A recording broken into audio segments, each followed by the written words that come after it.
Grüß euch, liebe Zuseher.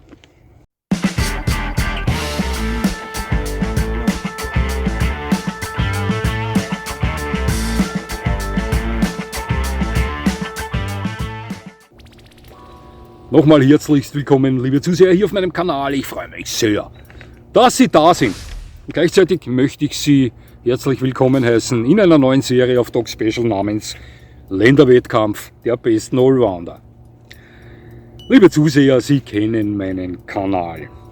Ich fokussiere mich hier eher weniger auf Themen wie perfekte Leinenführigkeit oder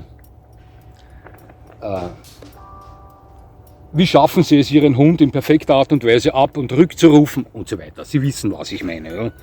Es gibt ja unzählige Kanäle auf YouTube, welche Ihnen diesbezüglich tolle Informationen bieten können. Da gibt es wirklich gute Leute. Ja? Aber während Sie auf diesen Kanälen eher die klassische Kynologie-Musik hören, vernehmen Sie bei mir eher den Hunde Rock and Roll. Ist nun mal so. So bin ich. Ja? Etwas grober, manchmal unkonventionell, aber immer mit Fokus darauf, dennoch eine gewisse Informationsqualität zu liefern. Sie wissen, wir haben die Spezialisten unter den Hunden. Hunde, die eine Sache besonders gut können. Greyhound, schnellste Läufer aller Hunde. Dann haben wir die Profis. Hunde, die alles mehr oder weniger gut können. Die sogenannten Allrounder. Und genau diese Allrounder sind der meistgesuchte Hundetyp auf der Welt. Hunde, die alles gut können, vom Schmusen bis zum Beschützen. Und um diese geht es in dieser Serie. Ja? In dieser Serie möchte ich Hunde verschiedener Länder nach 8 Eigenschaften beurteilen, welche in ihrer Ausprägung für mich zum Thema guter Allrounder sehr aussagekräftig sind. Diese 8 Eigenschaften sind folgende. Nummer 1 ist die Gesellschaftstauglichkeit. Wie ist die zu erklären? Ich gebe Ihnen ein Beispiel. Sie sind Besitzer eines kapitalen Rottweilers und treten mit dem in ein gut besuchtes Restaurant ein. Ihnen folgt ein Hundebesitzer mit einem Malteser an der Leine. Wer von Ihnen beiden ist da drinnen höchstwahrscheinlich willkommener? Schauen Sie, es ist nun mal so. Sie wissen, jederzeit, egal wann, egal wo, ist der herrliche Rottweiler bei mir willkommen. Aber so ist das eben nicht bei allen Menschen. Das ist die Gesellschaftstauglichkeit und die ist für mich aussagekräftig, wenn es um einen guten Allrounder geht. Die nächste ist die Trainierbarkeit und diese Eigenschaft erklärt sich von ganz alleine und gehört für mich unbedingt zu einem guten Allrounder dazu. Dann folgt die Führigkeit und das ist nicht das gleiche wie die Trainierbarkeit. Als Beispiel bringe ich den Riesenschnauzer, ein exzellent zu trainierender Hund, aber nicht unbedingt leicht zu führender Hund. Verstehen Sie, was ich meine? Dann haben wir die Verträglichkeit und die ist total individuell, so wie auch alle anderen Eigenschaften bis auf die Gesellschaftstauglichkeit. Aber wenn wir hier die typischen Rassevertreter beurteilen, und das ist ja in jedem Video so, denn anders geht's ja nicht, dann kann man sehr wohl bei verschiedenen Rassen eine gewisse Verträglichkeit beurteilen. Ja? Also Verträglichkeit als die 4. Eigenschaft, die für mich aussagekräftig ist, wenn es um einen guten Allrounder geht. Es folgt die Leistungsfähigkeit und weshalb die für mich wichtig ist bei diesem Wettkampf, das erfahren Sie, wenn ich Ihnen die 8. Eigenschaft präsentiere.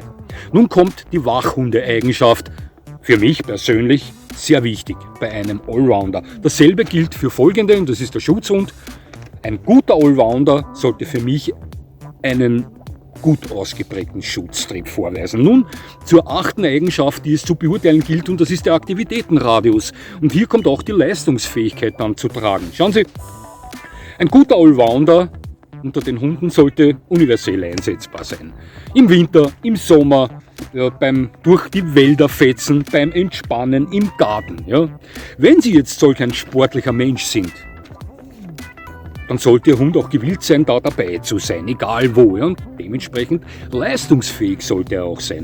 Allerdings zählt zu dieser Leistungsfähigkeit auch die Wetterfestigkeit dazu. Ganz wichtig. Sie sind vielleicht ein Sonnenanbeter, dann ist der Besitz eines arktischen Hundes eher nicht so optimal. Umgekehrt gilt es für winteraktive Menschen. Hier eignet sich nicht so gut ein klassischer kurzhaariger Hund mit fehlender Unterwolle. Sie verstehen, was ich meine. Also, Aktivitätenradius Wie weit ist dieser Hund mit Ihnen überall dabei? Eine Eigenschaft, die ganz wichtig ist für einen guten Allrounder. 10 Hunde pro Land. Und hier sind mir leider etwas die Hände gebunden, weil viele Länder diese Anzahl an eigenen Hunderassen nicht vorweisen können. Als Beispiel mein Heimatland Österreich. Wir haben bis jetzt nur 5 Hunderassen hervorgebracht. Und obwohl diese 5 Hunderassen sehr tolle Hunde sind, sind es eben nur 5 und keine 10. Das ist Grundvoraussetzung für die Teilnahme an diesem Länderwettkampf. Bewertet werden die Eigenschaften von 1 bis 10. Wobei die 1 immer für die schwächste und die 10 für die stärkste Ausprägung der Eigenschaft steht. Zum Schluss wird dann zusammengerechnet und das Endergebnis präsentiert Ihnen die allgemeine Allrounder-Eignung der 10 Hunde dieses Landes. So läuft das. Nicht so kompliziert. Im ersten Video dieser Serie habe ich mich für die Hundemacht Deutschland entschieden. Boom! Und folgende Rassen vertreten unser Nachbarland. Deutscher Schäferhund, Rottweiler, Dobermann, Riesenschnauzer, Hoverwart, Deutscher Boxer, Weimaraner, Deutsch Drahthaar, Mittelschnauzer und Deutscher Pinscher. Eine exzellente Mannschaft, möchte ich behaupten. Los geht's! Die erste Eigenschaft ist die Gesellschaftstauglichkeit. Und hier errechnete ich eine Punkteanzahl der 10 deutschen Hunde von 85. Weshalb 85? Schauen Sie, wir haben in Österreich ein Sprichwort, was hat's, das hat's. So viel bedeutet, was so ist, ist so. Ja? Und es ist nun mal so, dass wenn Sie mit einem Rottweiler oder mit einem Dobermann irgendwo in Menschenansammlungen erscheinen, an öffentlichen Orten aufkreuzen, dass Sie weniger oft willkommen sind, als Sie es zum Beispiel sind, wenn Sie mit einem deutschen Schäferhund, mit einem Weimaraner, mit einem Hoverwart oder deutschen Boxer wohin kommen. Ja? Das ist so. Ja? Und das drückt etwas, diese Beurteilung. Deswegen bei der Gesellschaftstauglichkeit die Hunde aus Deutschland 85 von 100 Punkten. Jetzt kommen wir zur Trainierbarkeit. Der Großteil der Hunde, die hier Deutschland vertreten, befinden sich in der vom FCI offiziell anerkannten Kategorie der Gebrauchshunde.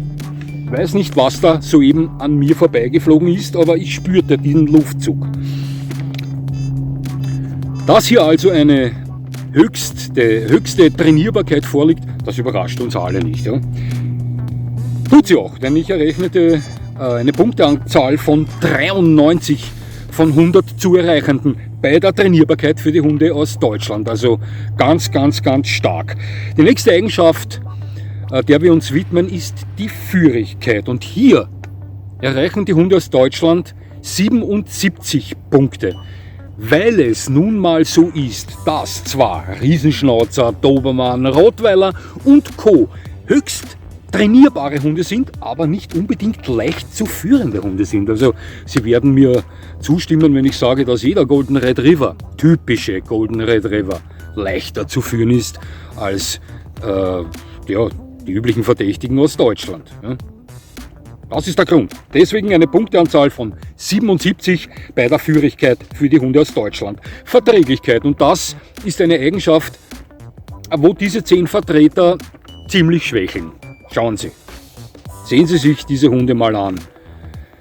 Riesenschnauzer, Rottweiler, Dobermann, Schäferhund und so weiter. Alle diese Hunde, jeder einzelne dieser 10 kann ein ziemliches Maß an Dominanz am Tag legen, anderen gleichgeschlechtlichen Hunden gegenüber als Erwachsener. Das wissen wir. Keiner dieser 10 Hunderassen aus Deutschland ist ein typischer Radau-Bruder.